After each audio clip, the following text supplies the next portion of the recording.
എനിക്ക് ഭയങ്കര പാഷനാണ്, അതിൽ ഞാൻ കോൺഫിഡൻ്റ് ആണ്. ശരിക്കും TKM എന്ന് എപ്പോഴാണ് ഞാനൊരു I am going to be a teacher not an എഞ്ചിനീയറിനെ ഫീൽ ചെയ്തത്? എനിക്ക് പഠിക്കാൻ വലിയ അറിവില്ല, പക്ഷെ എനിക്ക് പഠിപ്പിക്കാൻ നല്ല ഇഷ്ടമാണ്. What will be NEET 2025 question? ശരിക്കും നീറ്റ് എക്സാമിനേഷന് വലിയ ബാലികാറാമല തന്നെയായിരിക്കും കമ്പയർ ടു കഴിഞ്ഞ വർഷം. നമ്മൾ എത്ര പഠിച്ചിട്ട് എന്ന് പറഞ്ഞാലും കാര്യമില്ല, ക്വസ്റ്റ്യൻ പേപ്പർ കൈ കിട്ടുമ്പോൾ ഒരു പറയൽ വരുന്ന കാര്യം എന്താ ആക്ച്വലി അങ്ങനത്തെ ഒരു സിറ്റുവേഷനിൽ അതെന്താവും എന്നുള്ളത് ആക്സെപ്റ്റ് ചെയ്യുക എന്നുള്ളതാണ് ഏറ്റവും നല്ലൊരു കാര്യം. ഭയങ്കര ഓവർ ഗ്ലോറിഫൈഡ് ആയിട്ടുള്ള ഒരു എക്സാമിനേഷൻ ആയിട്ട് എപ്പോഴും തോന്നിയിട്ടുണ്ട്. എങ്ങനെയാണ് ഇപ്പോൾ ക്വസ്റ്റ്യൻസ് ചോദിച്ചുകൊണ്ടിരിക്കുന്ന പാറ്റേൺ? 2016 മുതൽ ഒരു അത്യാവശ്യം സ്ട്രക്ചേർഡ് ആയിട്ടുള്ള ഒരു നീറ്റ് എക്സാമിനേഷൻ വന്നത് കണ്ടിട്ടുണ്ട്.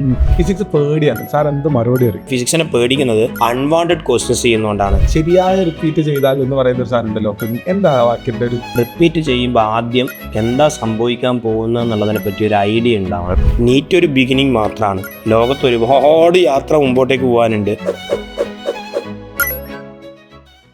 ഹായ്, എൻ്റെ പേര് ഡോക്ടർ ആഷിഖ് എന്നാണ്. നമ്മൾ ഡോപ്പയിലുള്ള ഫാക്കൽറ്റീസിൻ്റെ കൂടെയൊക്കെ ഒരു പോഡ്കാസ്റ്റ് ചെയ്യാമെന്നിങ്ങനെ വിചാരിച്ച എൻ്റെ 2ാമത്തെ എപ്പിസോഡാണ് എൻ്റെ കൂടെ ഉള്ളത്. സോ ഇന്ന് എല്ലാവർക്കും അറിയുന്ന ഒരാൾ തന്നെ, ഡോപ്പയിലെ കുട്ടികൾക്ക് ഏറ്റവും പ്രിയങ്കരനായിട്ടുള്ള ഒന്ന് അനൂപ് സാറാണ് നമ്മുടെ കൂടെ ഇന്നത്തെ ഈ പോഡ്കാസ്റ്റിൽ ഇരുന്നുണ്ടാവും. സോ പോഡ്കാസ്റ്റ് മുഴുവനായിട്ട് കാണുന്നതിന് മുന്നേ തന്നെ എനിക്ക് നിങ്ങളോട് പറയാനുള്ള കാര്യം എന്താണെന്ന് വെച്ചാൽ ഈ ചാനൽ ഒന്ന് സബ്സ്ക്രൈബ് ചെയ്യാനോ, ജസ്റ്റ് ബിക്കോസ് ഞാൻ കേരളത്തിലുള്ള എല്ലാ നീറ്റ് ആസ്പിരൻസിൻ്റെയും ഒരു ബിഗ് കമ്മ്യൂണിറ്റി ബിൽഡ് ചെയ്യാൻ വേണ്ടിയിട്ട് മാത്രമാണ് നമ്മൾ ഈ ചാനലിലൂടെ ശ്രമിച്ചുകൊണ്ടിരിക്കുന്ന സാധനം ഉണ്ടാവും. സോ ആ ഒരു പർപ്പസിലേക്ക് വേണ്ടിയിട്ടാണ് ഈ ഒരു പോഡ്കാസ്റ്റ് നമ്മൾ ഷെഡ്യൂൾ ചെയ്ത് പോകുന്നത്. അനൂപ് സാറിനെ വെൽക്കം ചെയ്യാം. അനൂപ് സാറിനെ വെൽക്കം ചെയ്യുമ്പോൾ നമ്മൾ ഈ പോഡ്കാസ്റ്റിൽ ഡിസ്കസ് ചെയ്യാൻ വേണ്ടി പോകുന്ന ടോപ്പിക്കുണ്ട്. ബേസിക്കലി അനൂപ് സാറിൻ്റെ തന്നെ കുറേയധികം എക്സ്പീരിയൻസുകളുണ്ട്. 10-12 വർഷത്തെ ഫിസിക്സ് പഠിപ്പിക്കുന്ന കാര്യത്തിലും നീറ്റ് എക്സാമും കഴിഞ്ഞ കുറേ വർഷത്തെ ക്വസ്റ്റ്യൻ പേപ്പേഴ്സും എക്സാമും റിസൾട്ടുള്ള 2 എക്സ്പീരിയൻസുകളും ഫിസിക്സ് എങ്ങനെ പഠിക്കാം എന്നുള്ളതിനെ പറ്റിയിട്ടും ഒരുപാട് കാര്യങ്ങൾ നിങ്ങൾക്ക് മനസ്സിലാക്കാൻ വേണ്ടി കിട്ടുന്നതാണ്.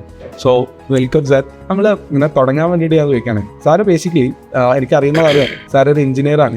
എൻട്രൻസ് കോച്ചിങ്ങിന് പണ്ട് പഠിച്ചിട്ടുണ്ട്. എൻട്രൻസ് കോച്ച് ഇപ്പോൾ കുട്ടികളെല്ലാവരും ഇരുന്ന് പഠിക്കുന്നത് പോലെ തന്നെ എൻട്രൻസ് കോച്ചിങ്ങിന് വേണ്ടി പോയിട്ടുണ്ട്. എഞ്ചിനീയറാണ്, അതിനുശേഷമാണ് ടീച്ചിങ്ങിലേക്ക് വന്നത് എന്നൊക്കെയാണ്. ശരിക്കും why are you a teacher? ഞാൻ ശരിക്കും എഞ്ചിനീയർ അല്ല, ബിടെക് ഗ്രാജുവേറ്റ് മാത്രമാണ്. കാരണം എഞ്ചിനീയർ ആവണമെങ്കിൽ ആ ഒരു പർട്ടിക്കുലർ ജോബ് കുറച്ച് കാലെങ്കിലും ചെയ്യണം. അപ്പം അത് ഞാൻ ചെയ്തിട്ടില്ല. ഓൾമോസ്റ്റ് 0 പറയാനൊന്നും അത്ര നമുക്ക് ഒരു കൃത്യമായൊരു എക്സ്പീരിയൻസ് സർട്ടിഫിക്കറ്റിൽ പറയാൻ മാത്രമൊരു ഭാഗമൊന്നും ഞാൻ ചെയ്തിട്ടില്ല. അപ്പോൾ എനിക്ക് തീർത്തും ഞാനൊരു ഭയങ്കര എഞ്ചിനീയറാണ് വെച്ചാൽ ബേസിക്കലി ഞാൻ ഇലക്ട്രിക്കൽ ആൻഡ് ഇലക്ട്രോണിക്സ് ആണ് പഠിച്ചത്.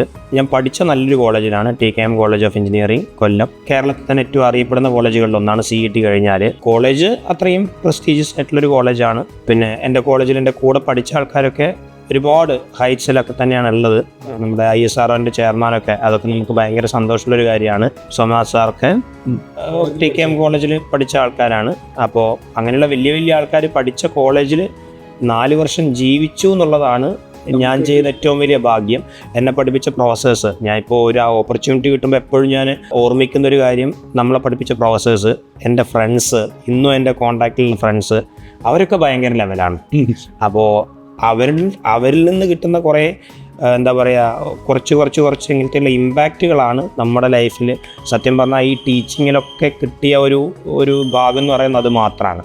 അപ്പോൾ ആ സാധനം വെച്ചിട്ടാണ് ഞാൻ ഇന്നും ജീവിക്കുന്നത്, മീൻസ് പഠിപ്പിക്കുന്നതൊക്കെ. അവിടുന്ന് കിട്ടിയ എക്സ്പീരിയൻസ്, ഞാൻ പഠിപ്പിക്കുന്ന കുട്ടികൾക്ക് എല്ലാവർക്കും കൃത്യമായിട്ട് അറിയുന്ന കാര്യമാണ്. ഞാൻ പലപ്പോഴും എൻ്റെ സ്റ്റോറീസിലെന്നും കോളേജ് എപ്പോഴും ഒരു സൈഡിലുണ്ടാവും. ഞാൻ എന്നും പറയുന്നൊരു കാര്യമാണ് കുട്ടികളോട്, അൽമാ മാറ്റർ, അതായത് നമ്മൾ പഠിക്കുന്ന കോളേജ്, ആ കോളേജ് ഒരു വളരെ ഇമ്പോർട്ടൻ്റ് ആയിട്ടുള്ളൊരു ഫാക്ടർ തന്നെയാണ്. ശരിക്കും TKM എന്ന് ഇപ്പോൾ സാറ് എപ്പോഴാണ് ഞാനൊരു I am going to be a teacher not an എഞ്ചിനീയറിനെ ഫീൽ ചെയ്തത്? സത്യത്തിൽ എൻ്റെ ഒരു സിമ്പിൾ സ്റ്റോറി എന്താ വെച്ചാൽ, എനിക്ക് 11 സപ്ലി ഉണ്ടായിരുന്നു. പഠിക്കുന്ന സമയത്ത് 4th ഇയറിൽ 11 സപ്ലി ഉണ്ടായിരുന്നു. എനിക്ക് പഠിക്കാൻ വലിയ അറിവില്ല, പക്ഷേ എനിക്ക് പഠിപ്പിക്കാൻ നല്ല ഇഷ്ടമാണ്. അപ്പോൾ ഞാൻ എന്ത് ചെയ്തു വെച്ചാൽ, TKMൻ്റെ സമീപ പ്രദേശത്ത് കുറേ കോളേജുകളുണ്ട്, പ്രൈവറ്റ് കോളേജുകൾ. അപ്പോൾ ഈ കോളേജുകൾക്കൊക്കെ പ്രൈവറ്റ് ട്യൂഷൻ കൊടുക്കുന്ന സ്ഥലങ്ങളുണ്ട്. ഞാൻ ശരിക്കും ഈ എൻജിനീയറിങ് പാസ്സാവും വേണം. ഇപ്പോൾ സോളിഡ് സ്റ്റേറ്റ് ഡിവൈസസ് എന്നൊക്കെ പറയുന്ന സബ്ജക്റ്റ് ഉണ്ട്, അത് ഷുവർ സപ്ലി ഡിവൈസ് എന്ന് അറിയപ്പെടുന്നതാണ്. അപ്പോൾ SSD, അപ്പോൾ ഇതൊക്കെ എങ്ങനെ പഠിക്കണം എന്നുള്ളത് കൃത്യമായിട്ടൊന്നും അറിയില്ല. അപ്പോൾ അത്യാവശ്യം ഞാൻ എന്ത് ചെയ്യുമെന്ന് വെച്ചാൽ, തലേ ദിവസം നല്ലോണം പഠിച്ചിട്ട് പിറ്റേ ദിവസം ട്യൂഷൻ സെൻറ്ററിൽ പോയിട്ട് ഇതേ സപ്ലിയുള്ള പിള്ളേരെ പഠിപ്പിക്കും. നമുക്ക് സപ്ലി പഠിപ്പിക്കാം, എനിക്ക് സപ്ലി ഒന്നും ആരും അറിയില്ല. അപ്പോൾ അവരൊക്കെ പാസ്സായോന്നും അറിയില്ല കേട്ടോ. അപ്പോൾ എന്തായാലും ഞാൻ പാസ്സായി. എനിവേ 4th ഇയറിൽ അങ്ങനെ ഞാൻ എല്ലാ സബ്ജക്റ്റും ഒറ്റ ഇരിപ്പിന് ഞാൻ 4th ഇയറിന് ഈ സപ്ലി കംപ്ലീറ്റ്ലി ഞാൻ ക്ലിയർ ചെയ്തിട്ടുണ്ട്. ഒറ്റ സപ്ലി ഒന്നും ഇല്ലാണ്ടാണ് ഞാൻ കോളേജ്.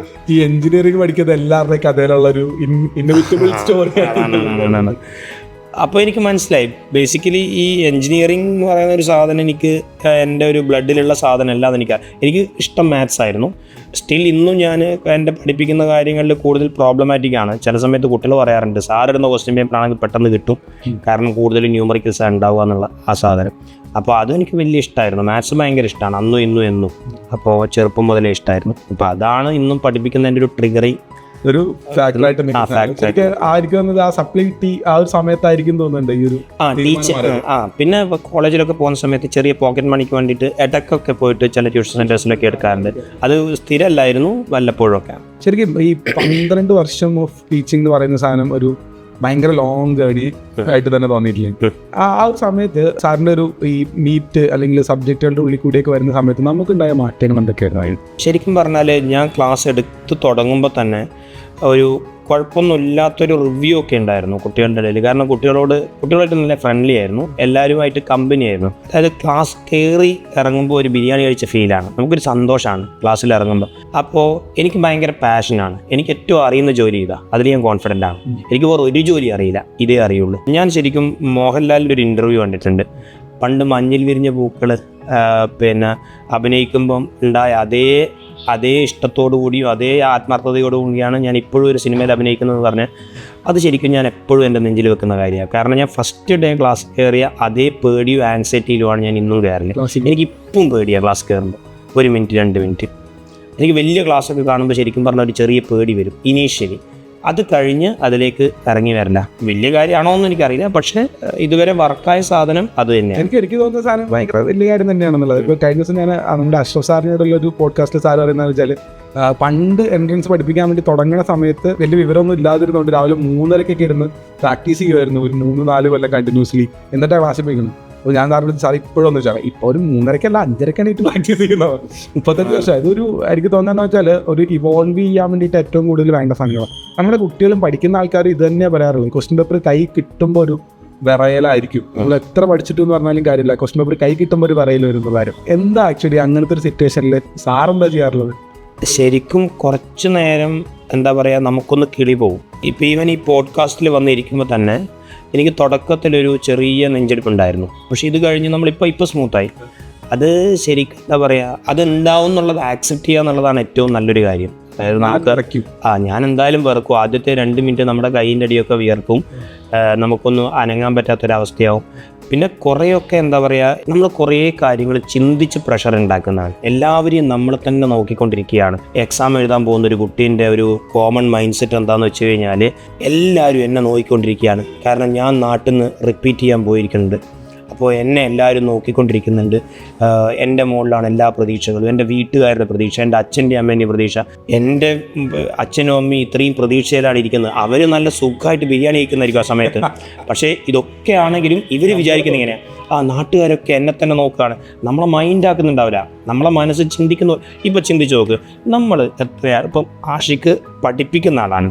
നമ്മളെ ഡോപ്പയിലുള്ള കുട്ടികളുണ്ട്. ആഷിക്കിൻ്റെ നാട്ടിൽ നിന്ന് പോയ പിന്നെ തൊടുപുഴ ആ ഭാഗത്തു നിന്ന് പോയ എത്ര കുട്ടികളൊപ്പം ആഷിക്ക് 24 മണിക്കൂർ ചിന്തിക്കുന്നുണ്ട്. അതുപോലെ തന്നെ നമുക്ക് ഓരോരുത്തർക്ക് നമ്മളുടേതായ കാര്യങ്ങൾ ഉണ്ട്. അപ്പോൾ ഇവർ വിചാരിക്കുന്നത്, മക്കൾ വിചാരിക്കുന്നത് എന്താണെന്ന് വെച്ചാൽ നമ്മളെ കൊണ്ട് എല്ലാവരും ഇങ്ങനെ ചിന്തിക്കുന്നുണ്ട്. അപ്പോൾ അതുകൊണ്ട് തന്നെ നമ്മൾ അഥവാ ഒരു റിസൾട്ട് ഉണ്ടാക്കിയിട്ടില്ലെങ്കിൽ ഇവരെപ്പോഴും നേരെ ഫ്യൂച്ചറിനെ പറ്റിയാണ് ചിന്തിക്കുക. റിസൾട്ട് ഉണ്ടായിട്ടില്ലെങ്കിൽ എന്ത് സംഭവിക്കും, അല്ലെങ്കിൽ ഇന്ന് സംഭവിച്ചിട്ടില്ലെങ്കിൽ എന്താ സംഭവിക്കുക. ആ എക്സാം എഴുതുന്ന ആ ഒരു പ്രസൻറ്റ് ആയിട്ടുള്ള അവസ്ഥേനെ അവർ ചിന്തിക്കാതെ അത് കയറി ചിന്തിക്കുന്നതുകൊണ്ടാണ് കുഴപ്പം കുറേയൊക്കെ. ശരിക്കും ആ ഒരു അങ്ങനെ മൊമെൻ്റ് വരുമ്പോൾ എനിക്കിങ്ങനെ ഞാനിങ്ങനെ വായിച്ചിട്ടുള്ള കാര്യങ്ങളാണ്. ഒരു മനുഷ്യൻ്റെ ബ്രെയിനായിട്ടും ഒരു ദിവസത്തിൽ 70,000 ചിന്തകൾ കൊണ്ടുവരുന്നു എന്നാ പറയാം.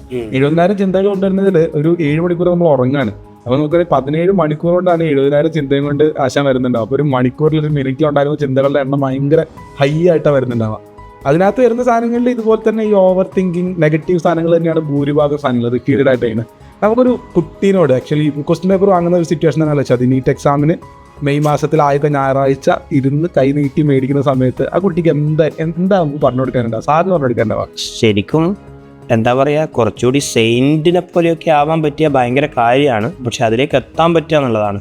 അതായത് നമ്മൾ ഒന്നും ചിന്തിക്കരുത്, മൈൻഡ് പ്യുവർലി ബ്ലാങ്കായി നിൽക്കുക, ഒന്നിനെ പറ്റിയും ചിന്തിക്കരുത്. നമ്മൾ വരുന്ന റിസൾട്ടിനെ പറ്റിയോ ഇന്നലെ ഞാൻ എത്ര പഠിച്ചു എന്നുള്ളതിനെ പറ്റിയോ അല്ലെങ്കിൽ ഈവൻ ചിലപ്പോൾ ഞാൻ ഇപ്പോൾ കഴിഞ്ഞ വർഷമൊക്കെ നമ്മൾ കണ്ടിട്ടുള്ളൊരു കാര്യമാണ്. അതായത് ഈ നീറ്റ് എക്സാമിനേഷൻ കയറുന്ന ഭയങ്കര ഓവർ ഗ്ലോറിഫൈഡ് ആയിട്ടുള്ളൊരു എക്സാമിനേഷനാണ് നീറ്റ് എന്ന് എപ്പോഴും തോന്നിയിട്ടുണ്ട്. അതായത് എക്സാം ഹാളിലേക്ക് കയറുന്ന സമയത്ത് കുട്ടീൻ്റെ ഡ്രസ്സിൻ്റെ കൈ വെട്ടുന്നു, കാല് വെട്ടുന്നു, ഇങ്ങനത്തെയൊക്കെ പത്രത്തിൽ ഭയങ്കര ഹൈപ്പ് അടിച്ച് വരുന്നു, മീഡിയകളിൽ ഭയങ്കരമായിട്ട് വരുന്നു. ഇതൊക്കെ കണ്ടിട്ട് കഴിഞ്ഞ വർഷം ഇതൊക്കെ സംഭവിച്ചു എന്ന് കണ്ടിട്ടാണ് ഈ കുട്ടി ഇപ്പോൾ കയറുന്നത്. ഇൻവിജിലേറ്റേഴ്സിനെ കാണുമ്പോൾ പേടിയുണ്ടാവും. ചിലപ്പോൾ ഇൻവിജിലേറ്റർ കുറച്ച് ഒരു റൂഡായിട്ടുള്ളൊരു നോട്ടം നോക്കിയിട്ടുണ്ടാവും. പക്ഷേ എന്താ പറയുക, ഈ ഇൻവിജിലേറ്ററിനെ നമ്മൾ കാണുമ്പോൾ തന്നെ നമുക്ക് ഏകദേശം കിളി പോകും. അപ്പോൾ ഇങ്ങനത്തെ അവസ്ഥ വരുമ്പം പിന്നെ എക്സാം ഹാള്, പിന്നെ ഈ സമയത്തിനനുസരിച്ച് കയറുന്നു. ശരിക്കും ഒരു ജയിലിലുള്ള ഒരു അവസ്ഥ ഇങ്ങനെ ഭയങ്കരമായിട്ട് ഇവരെ മുമ്പിൽ ഇങ്ങനെ വരുമ്പോൾ ഒരു 10-25-26 വയസ്സുള്ളാർക്ക് വലിയ പ്രശ്നം ഉണ്ടാവില്ല. ഇത് 18 വയസ്സുള്ള ചെറിയ മക്കളായിരുന്നു. അപ്പോൾ അവരിത് എഴുതുമ്പോൾ അവർ ഭയങ്കര ടെൻഷനായി പോലെ. കാരണം അവർ ഇതിനു മുമ്പ് ഇങ്ങനത്തെ സിറ്റുവേഷൻ, ഇങ്ങനത്തെ ഡ്രാമയൊന്നും കണ്ടിട്ടില്ലല്ലോ. അപ്പോൾ ഇവരെ ശരിക്കും പറഞ്ഞാൽ വലിയ പ്രതികളാണ്. ശരിക്കും ആ ഗവൺമെൻറ്റിൻ്റെ ഭാഗത്ത് കുറച്ചൊക്കെ ഇവരെ റിലാക്സ്ഡ് ആക്കാനുള്ള പരിപാടി വേണമെന്നാണ് പേഴ്സണലി എൻ്റെ അഭിപ്രായം. അപ്പോൾ അങ്ങനെയുള്ള കുട്ടികൾ ചിലപ്പം വീഴുന്നൊരവസ്ഥയൊക്കെ വരും. എനിക്ക് ശരിക്കും പറഞ്ഞ കുട്ടികളോട് പറയാനുള്ള കാര്യം എന്താണെന്ന് വെച്ച് കഴിഞ്ഞാൽ, നീറ്റ് ഒരു ബിഗിനിങ് മാത്രമാണ്. ലോകത്ത് ഒരുപാട് യാത്ര മുമ്പോട്ടേക്ക് പോകാനുണ്ട്. പല സ്ഥലങ്ങളിൽ നിന്നും ഒരുപാട് കാര്യങ്ങൾ കാണാനുണ്ട്. ഇപ്പം നമ്മൾ ഡ്രൈവ് ചെയ്തുകൊണ്ടിരിക്കുന്ന സമയത്ത് ഡ്രൈവിംഗ് പഠിക്കുമ്പം നടു റോട്ടിൽ നിർത്തിയിട്ട് ഓഫായി പോയി കഴിഞ്ഞാൽ എന്താ ചെയ്യുക? ബാക്കിൽ 4 ലോറിക്കാർ ഹോണടിച്ചാൽ തീർന്നില്ലേ കാര്യം? ഒരുപാട് സംഭവങ്ങൾ വരാനുള്ളൊരു സാധനമാണ്. പക്ഷേ ഞാൻ കുട്ടികളോട് എപ്പോഴും പറയാറുണ്ട്, നമ്മളിപ്പോൾ ഡെയിലി മോക്ക് എക്സാംസ് എഴുതുന്ന സമയത്താണെങ്കിൽ ഇങ്ങനെ തന്നെ ചെയ്ത് പോവുക എന്നുള്ള കാര്യത്തിലേക്കാണ്. എനിക്ക് സാറിനോട് ഇങ്ങനെ അടുത്തൊരു പേഴ്സണലി ഉള്ളൊരു ചോദ്യം ചോദിക്കാനുള്ള സാധനം എന്താ വെച്ചാൽ, ഇതിൻ്റെ ഇടയിൽ സാറ് റിപ്പീറ്റ് ചെയ്ത ഒരു കഥ പറഞ്ഞിട്ടുണ്ടായിരുന്നു പേരിന് കയറാൻ വേണ്ടിയിട്ട്.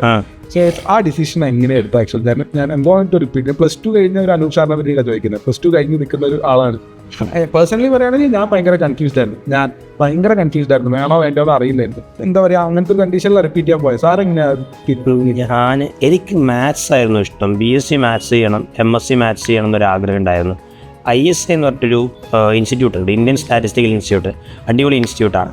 അപ്പോൾ ആ ഇൻസ്റ്റിറ്റ്യൂട്ടിൽ എങ്ങനെ കയറേണ്ടതൊന്നും അറിയില്ല കേട്ടോ. നമ്മൾ നാട്ടും പുറത്താണ്. അപ്പോൾ അതുകൊണ്ട് തന്നെ അതിനൊന്നും പറ്റിയൊന്നും അങ്ങനെ അറിയില്ല. അപ്പോൾ മാത്സ് ഭയങ്കര ഇഷ്ടമാണ്. അന്നേരം എല്ലാവരും ആ ഒരു പർട്ടിക്കുലർ കോച്ചിങ് ഇൻസ്റ്റിറ്റ്യൂട്ടിലേക്ക് പോകുന്നു, അതുകൊണ്ട് ഞാനും പോകുന്നു എന്ന് പറഞ്ഞിട്ട് പോയതാണ്. അപ്പോൾ പോകുന്ന സമയത്ത് നമ്മൾ 4-5 ഫ്രണ്ട്സ്, എല്ലാവരും ചൈൽഡ്ഹുഡ് ഫ്രണ്ട്സാണ്. നമ്മളെല്ലാവരും കൂടി ഒന്നിച്ച് പോവാണ്. ഈ പറഞ്ഞ പോലെ ഈ പ്രതീക്ഷേൻ്റെ ഭയങ്കര ഭാരങ്ങളൊക്കെ ഉണ്ട്. പാരൻസ് എല്ലാവരും ഒന്നിച്ചിട്ട് ഈ പോകുന്നതിൻ്റെ തലേ ദിവസം എല്ലാ വീട്ടിലും ഓരോ ട്രീറ്റ്, 5 ദിവസങ്ങളിലായിട്ട് 5 ട്രീറ്റ് കിട്ടിയതാണ്. അപ്പോൾ ഇതൊക്കെ കഴിഞ്ഞിട്ട് പോകുമ്പോൾ നമ്മൾ വിചാരം എന്താണെന്ന് വെച്ച് കഴിഞ്ഞാൽ, നമ്മൾ പോയപാടിത് പോയി എൻട്രൻസ് വാങ്ങി തിരിച്ചു വന്നു 1 വർഷം കഴിഞ്ഞിട്ട് എന്നാണ് വിചാരം. പക്ഷെ ഇവിടെ പോയപ്പോഴാണ് മനസ്സിലായത് ഇങ്ങനെയൊന്നും നല്ല കളികൾ എന്നുള്ളത്. അപ്പോൾ ശരിക്കും പറഞ്ഞാൽ ആ സമയത്തെ ഡിസിഷൻ എൻ്റെ ഒരു ഡിസിഷനായിട്ട് എടുത്തതൊന്നുമല്ല. പിന്നെ എന്തായാലും ബയോളജി വേണ്ട എന്നുള്ള ഇതിൽ MBBS ആ പരിപാടിക്ക്, അതായത് അന്ന് കേരള മെഡിക്കൽ എൻട്രൻസ് ഉണ്ടായിരുന്നു, ഓൾ ഇന്ത്യ പ്രീ മെഡിക്കൽ ടെസ്റ്റും, അത് രണ്ടും എന്തായാലും വേണ്ട, എഞ്ചിനീയറിങ്ങിനാണ് പോകുന്നത്. അത് അന്ന് IIT JEE AIEEE അതുപോലെ തന്നെ KEAM, Kerala engineering entrance examination. അപ്പോൾ ഈ 3 എക്സാമാണ്, ഇതിന് വേണ്ടിയിട്ടാണ് പോകുന്നത്. ശരിക്കും ആക്ച്വലി എന്ന് വെച്ചാൽ മാത്സ് ഇഷ്ടമുള്ള സബ്ജക്റ്റ് ആയിരുന്നു. വാട്ട് വാസ് ഫിസിക്സ് നിങ്ങൾ പഠിക്കുക? അപ്പോൾ ഇപ്പോൾ കുട്ടികൾക്ക് ഇത് ആലോചിക്കുന്നുണ്ടോ, ഫിസിക്സ് പഠിക്കാൻ വേണ്ടി പോകുമ്പോഴുള്ള എന്തായിരുന്നു? ഫിസിക്സ് ഇഷ്ടമായിരുന്നു, പക്ഷേ ഫിസിക്സിനെ പറ്റി ഒന്നും അറിയില്ലായിരുന്നു. അപ്പോൾ പല കുട്ടികളും ആദ്യത്തെ ദിവസം റിപ്പീറ്റൊക്കെ ചെയ്യുമ്പോൾ, ഞാൻ ഈ പറയുന്ന പോയിന്റ് ശരിക്കും പറഞ്ഞാൽ എല്ലാവരും കേൾക്കണം എന്ന് എൻ്റെ അഭിപ്രായം. ഈ പ്രത്യേകിച്ച് റിപ്പീറ്റ് ചെയ്യാൻ സ്റ്റാർട്ട് ചെയ്യുന്ന കുട്ടികൾ, ഫിസിക്സ് കയറുന്ന സമയത്ത് നമ്മൾ വിചാരിച്ചത് വളരെ എളുപ്പത്തിൽ തന്നെ കിട്ടിപ്പോകുന്നതാണ്. പക്ഷേ ശരിക്കും പറഞ്ഞാൽ ഫിസിക്സ് ഒന്ന് കയ്യിൽ ട്രാക്കായി വരണമെങ്കിൽ ഒരു 5-6 മാസം പിടിക്കും. ശരിക്കും ഒരു 6 മാസം പിടിക്കും, എന്തായാലും പിടിക്കും. നന്നായിട്ട് തന്നെ റിപ്പീറ്റ് ചെയ്താൽ പോലും കോൺസെപ്റ്റൊക്കെ അറിഞ്ഞൊരു ക്വസ്റ്റ്യനിലേക്ക്, പലപ്പോഴും നമ്മൾ ഡയറക്റ്റ് സബ്സ്റ്റിറ്റ്യൂഷൻ ക്വസ്റ്റ്യനൊക്കെ കിട്ടിയാലും നമ്മൾ ഫിസിക്സ് പഠിച്ചിട്ടില്ല. ഫിസിക്സ് ആ ക്വസ്റ്റ്യനിലേക്ക് ഇൻവോൾവ് ആയിട്ട് നമ്മൾ ആ ക്വസ്റ്റ്യൻ ചെയ്ത് വരണമെങ്കിൽ ഒരു 6 മാസം എന്തായാലും പിടിക്കും. മെക്കാനിക്കലി തലേ ദിവസം ഒരു 100 ക്വസ്റ്റ്യൻ ചെയ്തതുകൊണ്ട് അടുത്ത ദിവസം അതേ മോഡൽ ക്വസ്റ്റ്യൻ വന്നാൽ ചെയ്യുന്ന കാര്യമല്ല പറയുന്നത്. ശരിക്കും പുതിയൊരു ക്വസ്റ്റ്യൻ നമുക്ക് കിട്ടണം എന്നുണ്ടെങ്കിൽ എന്തായാലും ഒരു 5-6 മാസം എന്തായാലും പിടിക്കുന്നതാണ് എൻ്റെ ഒരു. അപ്പോൾ ഈ 6 മാസം കൊണ്ടൊക്കെ അത് ഭയങ്കര സ്ട്രഗിൾ ആയിട്ടുള്ളൊരു പീരീഡ്. അപ്പോൾ എൻ്റെ കാര്യത്തിൽ ഫിസിക്സ് വാസിലേക്ക് റിയൽ ഇനീഷ്യലി ഭയങ്കര പ്രശ്നമായിരുന്നു. എനിക്ക് സത്യം പറഞ്ഞു കഴിഞ്ഞാൽ ഈ സാറുമാർ ചോദ്യവും മനസ്സിലാവില്ല, ഇവർ ചെയ്യുന്ന സ്റ്റെപ്പുകൾ മനസ്സിലാവില്ല. കാരണം ഭയങ്കര ഫാസ്റ്റായിട്ട് ഇങ്ങനെ വെട്ടിയൊക്കെ പോകുന്ന ഒരു സാധനമൊക്കെ ഇല്ല. അതൊന്നും ഞാൻ ഭയങ്കര സ്ട്രഗിൾ ചെയ്തിട്ടുണ്ടായിരുന്നു. എനിക്ക് തോന്നുന്നത് മിക്കവാറും എല്ലാ കുട്ടികളും അങ്ങനെ തന്നെ സ്ട്രഗിൾ ചെയ്യും ഇനീഷ്യലി ഉള്ള ട്യൂട്ടോറിയൽ. എന്തായാലും സ്ട്രഗിൾ ചെയ്യില്ലേ, നന്നായിട്ട് സ്ട്രഗിൾ ചെയ്യും. കാരണം പിന്നെ ചില കുട്ടികളൊക്കെ ഉണ്ട് റിപ്പീറ്റൊക്കെ ചെയ്യാൻ വരുമ്പം ഈ കുട്ടികൾ മറ്റു കുട്ടികളുമായിട്ടാണ് കമ്പയർ ചെയ്യുക. പക്ഷെ സത്യം പറഞ്ഞാൽ കമ്പയർ ചെയ്യരുത്. കാരണം +2 കഴിഞ്ഞിട്ട് +1 +2 നന്നായിട്ട് എൻട്രൻസ് ഒക്കെ പഠിച്ച് ചില കുട്ടികൾ വരും. ചില കുട്ടികൾ +2 കഴിഞ്ഞ് ഉടനെ തന്നെ വരും. ഒരു ബോർഡ് എക്സാം ലെവലിൽ മാത്രമേ പഠിച്ചിട്ടുണ്ടാവുള്ളൂ. ഇന്നത്തെ ഒരു കറൻറ്റ് അവസ്ഥയിൽ ബോർഡ് എക്സാമിനേഷനും എൻട്രൻസും ഭയങ്കര ഡിഫറൻറ്റാണ്.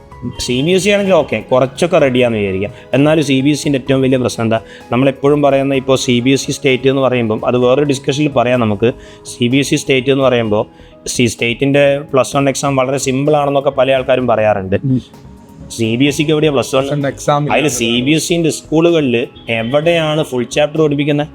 ഫുൾ ചാപ്റ്റർ പഠിപ്പിച്ചാൽ തന്നെ എവിടെയാണ് ഫുൾ എക്സാം എഴുതുന്നത്? ഇപ്പം ചിലപ്പം 14 ചാപ്റ്റർ +1 ഉണ്ടെങ്കിൽ തെർമോഡൈനാമിക്സും കൈനറ്റിക് തിയറിയും തെർമൽ പ്രോപ്പർട്ടീസും ഒക്കെ ഒഴിവാക്കിയിട്ടുള്ള ബാക്കി സബ്ജക്റ്റിന് കുറച്ചൊരു പേരിനൊരു എക്സാം നടത്തി വിടുക ചെയ്യുന്നത്. സത്യം പറഞ്ഞാൽ CBSE കുട്ടികൾക്കും +1 വളരെ വീക്കായിരിക്കും. അറ്റ്ലീസ്റ്റ് നമ്മുടെ സ്റ്റേറ്റിൻ്റെ കുട്ടികളാണെങ്കിൽ അറ്റ്ലീസ്റ്റ് ഇത് പരീക്ഷ എഴുതണമല്ലോ എന്ന് വിചാരിച്ചിട്ട് എന്തെങ്കിലുമൊക്കെ പഠിച്ചിട്ടുണ്ടാവും. ഇതൊന്നും പഠിക്കാണ്ട് ഒരു കുട്ടി നേരെ വരുമ്പം മിക്ക റിപ്പീറ്റേഴ്സ് ഇൻസ്റ്റിറ്റ്യൂട്ടിലും +1 ടോപ്പിക്കാണ് തുടങ്ങുന്നുണ്ടാവുക. 2 വർഷത്തെ ഗ്യാപ്പായി ഒരു ധാരണയില്ലാത്ത ഒരു അവസ്ഥയാണ് വരിക. ശരിക്കും ഒരു ക്വിക്കായിട്ട് ചോദിച്ചു കഴിഞ്ഞാൽ CBSE പറഞ്ഞ സ്റ്റേറ്റ് എന്ന് പറഞ്ഞു കഴിഞ്ഞാൽ നിങ്ങൾ എന്ത് സജസ്റ്റ് ചെയ്തിട്ട്? പ്രോസ് ആൻഡ് കോൺസ് ഉണ്ട്. CBSE എന്ന് പറയുമ്പോൾ CBSEൻ്റെ ഏറ്റവും വലിയൊരു ഒരു ഗുണം എന്ന് പറയുന്നത് +2 തന്നെയാണ്. +2 അൾട്ടിമേറ്റ് ആണ് CBSE. ഇപ്പോൾ ഒരു CUET എക്സാമിനേഷനൊക്കെ കറക്റ്റായിട്ട് ക്രാക്ക് ചെയ്യാൻ +2 മാത്രമാണല്ലോ സിലബസ്.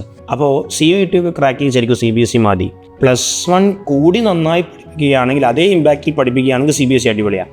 അല്ലെങ്കിൽ ഒരു കുട്ടിക്ക് റിലാക്സ്ഡ് ആയിട്ട് പഠിക്കാൻ സത്യത്തിൽ ഞാൻ സജസ്റ്റ് ചെയ്യും. ഇപ്പം ടോപ്പ് ഇൻ്റഗ്രേറ്റഡ് സ്കൂളില്ലേ, അപ്പോൾ അതിൻ്റെ ഒരു ഗുണം എന്താണെന്ന് വെച്ചാൽ ഞാൻ കണ്ടെടുത്തോളം CBSE പഠിപ്പിച്ച് അതിൻ്റെ കൂടെ എൻട്രൻസ് പഠിപ്പിക്കുക എന്ന് പറയുമ്പോൾ അതിൽ ശരിക്കും പറഞ്ഞാൽ കുറച്ച് കഷ്ടപ്പാടാണ്. പക്ഷെ നേരെ മറിച്ച് സ്റ്റേറ്റ് ആകുമ്പോൾ കുട്ടി ഒന്നുകൂടി ബോർഡിൽ റിലാക്സ്ഡ് ആണ്. സുഖമായിട്ട് CE മാർക്ക് പോലത്തെ കുറേ പരിപാടി ഉണ്ടെങ്കിലും അതൊക്കെ നമുക്ക് സാർമാരുടെ കയ്യിൽ നിന്ന് കിട്ടുന്ന പോസിബിൾ ആയിട്ട് ഒപ്പിക്കാൻ വേണ്ടി പറ്റും. അതെ, റിലാക്സ്ഡ് ആണ് കുട്ടികൾ ഒരു പരിധി വരെ സ്റ്റേറ്റിൽ. ശരിക്കും ഈ ഫിസിക്സിൽ ഇങ്ങനെ സ്ട്രഗിൾ ചെയ്യുന്ന ഒരു കുട്ടിയെ സംബന്ധിച്ചിട്ട്, അതായത് ഇപ്പോൾ റിപ്പീറ്റ് ചെയ്യാൻ തുടങ്ങുകയാണെന്ന് ഇപ്പോൾ ക്രാഷ് ചെയ്തുകൊണ്ടിരിക്കുന്ന കുട്ടികളാണ്.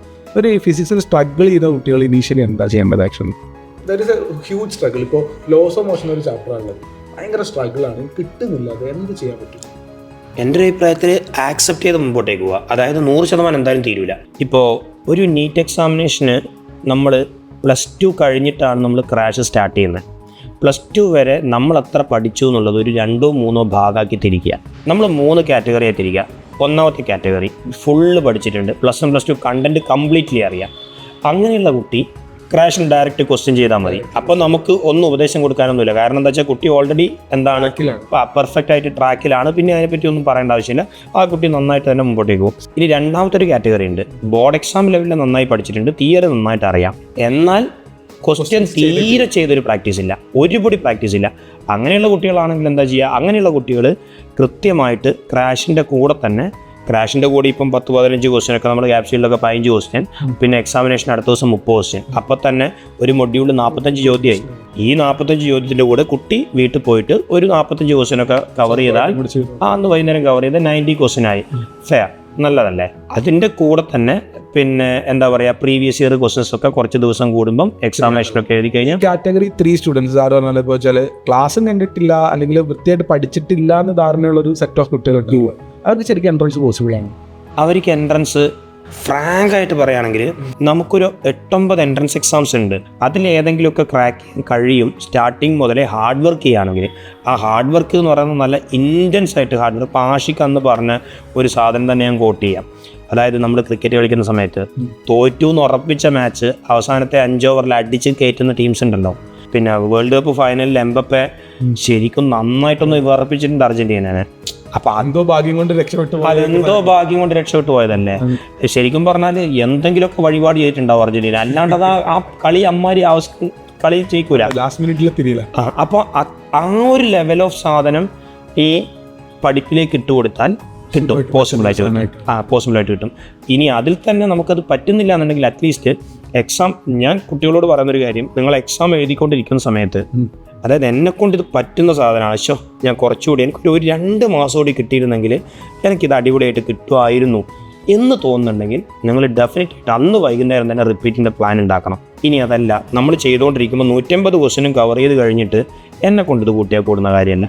അങ്ങനത്തെ ഒരു ഫീലാണ് എന്നെ കൊണ്ട് എന്തായാലും ഇത് പറ്റൂല, ഇതെൻ്റെ മാർഗ്ഗമല്ല എന്ന് തോന്നുകയാണെങ്കിൽ പിന്നെ ആ പരിപാടിക്ക് നിൽക്കാനും പാടില്ലാതെ. ഇനി നിൽക്കുന്നുണ്ടെങ്കിൽ തന്നെ ഒന്നുകൂടി നന്നായിട്ട് വരുന്ന ഒരു ഓറിയൻറ്റേഷനൊക്കെ കഴിഞ്ഞതിന് ശേഷം മാത്രമേ നിൽക്കാവുള്ളൂ എന്ന് പറയാൻ പാടുള്ളൂ എന്നാണ് എൻ്റെ അഭിപ്രായം. ശരിക്കും റിപ്പീറ്റ് ചെയ്യാൻ വരുന്ന കുട്ടികൾ ഈ ഓറിയൻറ്റേഷൻ കുറവ് അല്ലെങ്കിൽ അങ്ങനത്തെ ഒരു ഒന്നെങ്കിൽ ഓറിയന്റേഷൻ കുറവ് അല്ലെങ്കിൽ ആത്മവിശ്വാസം കൂടുതൽ, ഏതോ ഒരു സാധനത്തിൻ്റെ കുറവായിട്ട് എനിക്ക് തോന്നിയിട്ടുണ്ട് ആക്ച്വലി. ശരിക്കും ഒരാൾ റിപ്പീറ്റ് ചെയ്യാൻ തുടങ്ങുന്നതിന് മുന്നേ, എസ്പെഷ്യലി ഫോർ ഫിസിക്സ്, കാരണം ഫിസിക്സ് ആണ് ഏറ്റവും കൂടുതൽ സ്ട്രബിൾ ചെയ്യുന്ന സബ്ജക്റ്റ് എന്ന് പറഞ്ഞാൽ, നമുക്ക് ചെക്ക് ചെയ്യാൻ വേണ്ടി പറ്റും, what they can do. Repeat ചെയ്യാൻ തുടങ്ങുന്നതിന് മുന്നേ പറ്റില്ലോ എന്ന് അറിയാൻ വേണ്ടിയിട്ട്. സത്യത്തിൽ ഞാൻ പറയട്ടെ, ക്രാഷ് തന്നെയല്ലേ നല്ലത്, ഏറ്റവും ബെസ്റ്റ് അതല്ലേ. കാരണം 1 മാസം ടെസ്റ്റ് ചെയ്യേണ്ട പരിപാടി അത്, ഒരു ദിവസമല്ല. ശരിക്കും ഒരു റിപ്പീറ്റേഴ്സ് കോഴ്സ് നമുക്കറിയാലോ, ഒരു 1-2 ലക്ഷം രൂപ ഏകദേശം ചിലവാകുന്ന ഒരു കോഴ്സാണ്. അപ്പോൾ ആ കോഴ്സിലേക്ക് നമുക്ക് പോവണ്ടേ, നമ്മൾ എത്രമാത്രം അതിന് ആപ്റ്റാണെന്ന് നമുക്ക് തിരിച്ചറിയണമെങ്കിൽ അതിൻ്റെ ഒരു ട്രെയിലർ സാധനമല്ലേ ഈ ക്രാഷ് ശരിക്കും. 1 മാസം. കാരണം എത്ര പെർഫെക്റ്റ് ആയിട്ടാണ് നമ്മൾ ഈ ക്രാഷിൻ്റെ ശരിക്കും പറഞ്ഞാൽ ഒരു ഇലോങ്ങേറ്റഡ് ഫോം അല്ലേ സത്യത്തിൽ റിപ്പീറ്റ്. തീർച്ചയായിട്ടും. അപ്പോൾ ശരിക്കും പറഞ്ഞാൽ ക്രാഷ് തന്നെയല്ലേ ഏറ്റവും ബെസ്റ്റ് ശരിക്കും. അത് ഞാൻ സ്ഥിരമായിട്ട് പറയുന്ന കാര്യങ്ങളാണ്. സാറിൻ്റെ കയ്യിൽ വേറെ എന്തെങ്കിലും ഒരു ആൾട്ടർനേറ്റീവ് ആയിട്ടൊരു സാധനം വരുമോ എന്നുള്ളൊരു സാധനം. പക്ഷേ എനിക്ക് ഈ ഫിസിക്സിൽ തന്നെയാണ് എനിക്ക് തോന്നുന്നത് എല്ലാ ദിവസവും കുട്ടികൾ തന്നെ കഷ്ടപ്പാടൊക്കെ പറയുന്നത്. ഇപ്പോൾ നമ്മൾ പറയില്ലേ, ഒരു 45 ക്വസ്റ്റ്യൻ ക്ലാസ് റൂമിൽ നിന്ന് കിട്ടുന്നുണ്ട്, ഡിസ്കസ് ചെയ്യുന്ന ക്വസ്റ്റ്യൻസും എക്സാം ക്വസ്റ്റ്യൻസും ഒക്കെ ആയിട്ട് 40 ക്വസ്റ്റ്യൻ ക്ലാസ് റൂമിൽ നിന്ന്, പിന്നെ ഒരു 45 ക്വസ്റ്റ്യൻ വീട്ടിൽ നിന്നും കൂടി ചെയ്യണം എന്ന് പറയുന്ന സമയത്ത് കുട്ടികൾ ആക്ച്വലി ഒരു ക്വസ്റ്റ്യൻ കിട്ടിക്കഴിഞ്ഞാൽ അവർക്ക് സ്റ്റക്കായി പോകാൻ സാധനങ്ങളുണ്ട്. ശരിക്കും ഒരു ക്വസ്റ്റ്യൻ ഫിസിക്സിൽ അറിയില്ലാത്ത ക്വസ്റ്റ്യൻ, അല്ലെങ്കിൽ പ്രഥമ ദൃഷ്ടി അറിയില്ലാത്ത ക്വസ്റ്റ്യൻ കണ്ടിട്ടൊന്നും മനസ്സിലാക്കില്ല, എന്ത് ചെയ്താൽ എങ്ങനെ അപ്രോച്ച് ചെയ്യാം, ഫസ്റ്റ് തിങ് സ്കിപ്പ് ചെയ്യാം. നമുക്ക് തീരെ സാർ എക്സാമിന്റെ കാര്യത്തിലല്ലേ പറയുന്നത്, പ്രാക്ടീസ് ചെയ്യുന്ന സമയത്ത് ഇപ്പോൾ എൻ്റെ ഒരു അഭിപ്രായത്തിൽ ഒരു കുട്ടിക്ക് ഇപ്പോൾ ഒരു ക്വസ്റ്റ്യൻ കിട്ടി, ശരിക്കും പറഞ്ഞു കഴിഞ്ഞാൽ പരമാവധി എല്ലാ പ്രാവശ്യവും മോക്ക് ടെസ്റ്റ് ചെയ്യുക എന്നുള്ളതാണ് ഏറ്റവും നല്ല കാര്യം. അതായത് ഒരു ലാസ്റ്റ് ഫേസ് പഠനങ്ങളിൽ നമുക്ക് ഈ തിയറി വായിച്ചിരിക്കുക, NCERT ടെക്സ്റ്റ് ബുക്ക് ഫുള്ള് വായിക്കുക, ഇതൊന്നും പ്രാക്ടിക്കലി പോസിബിൾ അല്ല. അതൊരു ലോങ് ജേർണിയിൽ മാത്രം നടക്കുന്ന റിപ്പീറ്റേഴ്സ് കോഴ്സിൽ ഒരു ലാസ്റ്റ് മിനിറ്റ് പ്രിപ്പറേഷൻ, ഒരു 1 മന്ത് ബാക്കി ഉണ്ടാകുമ്പോഴുള്ള പ്രിപ്പറേഷനിൽ ഏറ്റവും നല്ല പരിപാടി എൻ്റെ അഭിപ്രായത്തിൽ ഒരു ക്വസ്റ്റ്യൻ പേപ്പർ എടുക്കുന്നു. ഒന്നുകിൽ ഒരു പർട്ടിക്കുലർ ചാപ്റ്റർ പഠിക്കാൻ നേരം ഉണ്ടെങ്കിൽ ആ പർട്ടിക്കുലർ ചാപ്റ്ററിൻ്റെ എല്ലാ മോഡൽ ക്വസ്റ്റ്യൻസ് അടങ്ങുന്ന ഒരു ക്വസ്റ്റ്യൻ പേപ്പർ എടുക്കുന്നു. ഫസ്റ്റ് ക്വസ്റ്റ്യൻ എടുക്കുന്നു. ആ ക്വസ്റ്റ്യൻ എടുക്കുന്ന സമയത്ത് ആ ക്വസ്റ്റ്യൻ നമുക്ക് കിട്ടുന്നുണ്ടെങ്കിൽ ഓക്കെ ഫൈൻ വിട്ടു. അടുത്ത ക്വസ്റ്റ്യൻ കിട്ടുന്നില്ല എന്നുണ്ടെങ്കിൽ അത് ഏത് ഏരിയ എന്നാണ് നോക്കുക. ആ ഏരിയ ഏതാണെങ്കിൽ ആ ഏരിയയുമായിട്ട് ബന്ധപ്പെട്ട ഇക്വേഷൻസ്, അതിൻ്റെ സറൗണ്ടിങ് തിയറിയും ഒരു ക്വിക്കായിട്ട് റിവിഷൻ, അത് മാത്രം. എന്നിട്ട് അതുപോലത്തെ അല്ലെങ്കിൽ ആ ഒരു തിയറിയിലുള്ള ഒരു 4-5 ക്വസ്റ്റ്യൻസ് ചെയ്യാം, വേറെ ചെയ്ത് നോക്കുക. എന്നിട്ട് തിരിച്ച് ഇതേ ക്വസ്റ്റ്യനിൽ വരിക, സ്വന്തം ചെയ്യാൻ പറ്റുന്നുണ്ടോ നോക്കുക. അങ്ങനെ ഒരു 90% കേസിലും നീറ്റ് ലെവൽ അപ് ടു ഒരു JEE മെയിൻസ് ലെവൽ ക്വസ്റ്റ്യൻ നമുക്ക് ചെയ്താൽ കിട്ടും. ശരി. അപ്പോൾ നമുക്ക് വെച്ചാൽ ബേസിക്കലി ആ ഒരു ഭാഗം മാത്രം സ്പെസിഫൈഡ് ആയിട്ട് പഠിക്കുക എന്നുള്ളതാണ് ഒരു വഴിയുണ്ടാവും. അത് ശരിക്കും പറഞ്ഞാൽ ഒരു 10 സെറ്റ് ക്വസ്റ്റ്യൻ പേപ്പർ ചെയ്യുമ്പോഴേക്ക് നമ്മൾ തിരിഞ്ഞു പറഞ്ഞ് ഫുൾ കണ്ടന്റ് ആയിട്ടുണ്ടാവില്ല, എല്ലാം ആയിട്ടുണ്ടാവില്ല. എനിക്ക് തോന്നുന്നത് വെച്ചാൽ എനിക്ക് റിപ്പീറ്റേഴ്സിന് അടക്കം യൂട്ടിലൈസ് ചെയ്യാൻ വേണ്ടി പറ്റും. തീർച്ചയായിട്ടും റിപ്പീറ്റേഴ്സിനോട് നമ്മൾ പറയുന്ന സാധനം, റിപ്പീറ്റേഴ്സിനോട് പറയുന്ന ലാസ്റ്റ് ഫേസ് പ്രിപ്പറേഷൻ ഏറ്റവും നല്ലത് നിങ്ങൾ പഠിപ്പ് നിർത്തണം എന്നുള്ളതാണ്. പഠിപ്പ് നിർത്തുക, NCERT മാറ്റി വെക്കുക. NCERTയിൽ പഠിക്കുന്നുണ്ടെങ്കിൽ പോയിന്റ്സ് ടു പോണ്ടർ, അതുപോലെ സമ്മറി, ഈ 2 സാധനങ്ങൾ മാത്രം NCERT ടെക്സ്റ്റ് ബുക്കിൽ, എനിക്ക് തോന്നുന്നു ബയോളജിയിൽ അത് ഇല്ലാന്ന് തോന്നുന്നു അല്ലേ, പോയിന്റ്സ് ടു പോണ്ടർ എന്ന് പറഞ്ഞിട്ടൊന്നുമില്ല. അപ്പോൾ പോയിന്റ്സ് ടു പോണ്ടർ അതുപോലെ തന്നെ സമ്മറി, ഈ 2 സാധനങ്ങൾ വൃത്തിയിൽ വായിക്കുക. കാരണം ഇതിന്ന് പിന്നെ നീറ്റ് ക്വസ്റ്റ്യൻ വരും. അസേർഷൻ റീസൺ ക്വസ്റ്റ്യൻസ് പലപ്പോഴും ഇതിനെ വെച്ചിട്ടാണ് ഉണ്ടാവുക. NCERTയിലെ എക്സസൈസ് ആദ്യം ചെയ്തു തുടങ്ങുന്ന ഒരു കുട്ടിയാണെങ്കിൽ ഒരിക്കലും ചെയ്യാൻ പാടില്ല, ഇനി ചെയ്യരുത്. ഇനി ചെയ്ത് കഴിഞ്ഞാൽ സമയം പോകും. ആ സോൾട്ട് എക്സാമ്പിൾസും അങ്ങനെ തന്നെ. സോൾട്ട് എക്സാമ്പിൾസ് പലതും NCERTയിൽ കുറച്ച് വലിയതാണ്. ലോപ്പം വർക്ക് എനർജി പവർ എന്നൊക്കെ പറയുന്ന ചാപ്റ്ററിലൊക്കെ കുറേ വലിയ എക്സാമ്പിൾസാണ്. വരൂല എന്നല്ല, അത് വരും, പക്ഷെ സ്കിപ്പ് ചെയ്യേണ്ടി വരും.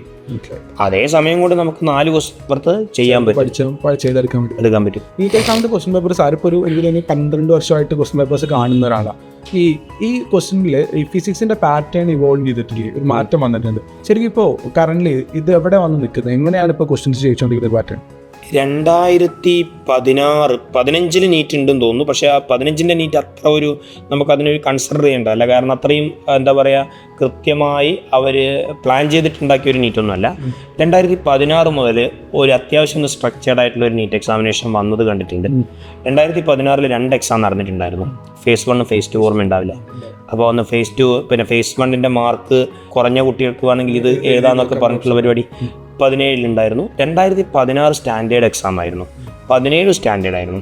18ലേക്ക് എത്തിയപ്പോൾ ഒരു പൊടിക്ക് കുറഞ്ഞു, 19ലേക്ക് എത്തിയപ്പോൾ പൊടിക്ക് കുറഞ്ഞു. 20 പിന്നെ പറയേണ്ട കൊറോണയാണ്. കൊറോണ വൺ ഡൗൺ ആയി. എനിക്കൊന്ന് നീറ്റിൻ്റെ ഏറ്റവും സിംപ്ലസ്റ്റ് ക്വസ്റ്റ്യൻ പേപ്പർ 2020 ആണ്. 21 കയറി. പക്ഷെ കയറുമ്പോഴും ചിന്തിക്കേണ്ടത് 16ന്റെ ലെവലിൽ എത്തിയിട്ടില്ല ക്വസ്റ്റ്യൻ പേപ്പർ. ചെറുതായിട്ട് 16-17ന്റെ ക്വസ്റ്റ്യൻ പേപ്പറിലേക്ക് എത്തിയിട്ടില്ല. ശരിക്കും പറഞ്ഞാൽ 2019ന്റെ ക്വസ്റ്റ്യൻ, 2021ന്റെ ക്വസ്റ്റ്യൻ, 2022 കുറച്ച് അതേപോലെ തന്നെ ഏകദേശം ലെവല്, 23 ഓക്കെ ഏകദേശം, അത് ഏകദേശം ഒരു ഏറിയും കുറഞ്ഞു. 24 കുറെ കൂടി സിമ്പിളായി. മാത്രമല്ല 24ലേക്ക് എത്തിയപ്പോഴേക്ക് കുട്ടികളുടെ അഡ്വാൻറ്റേജ് മാറിയല്ലോ. അതായത് പിന്നെ 2020 ഇങ്ങോട്ടേക്ക് അഡ്വാൻറ്റേജ് മാറിയല്ലോ. 180 ഉള്ളത് 200 മിനിറ്റ് 150 200 മിനിറ്റുമായി.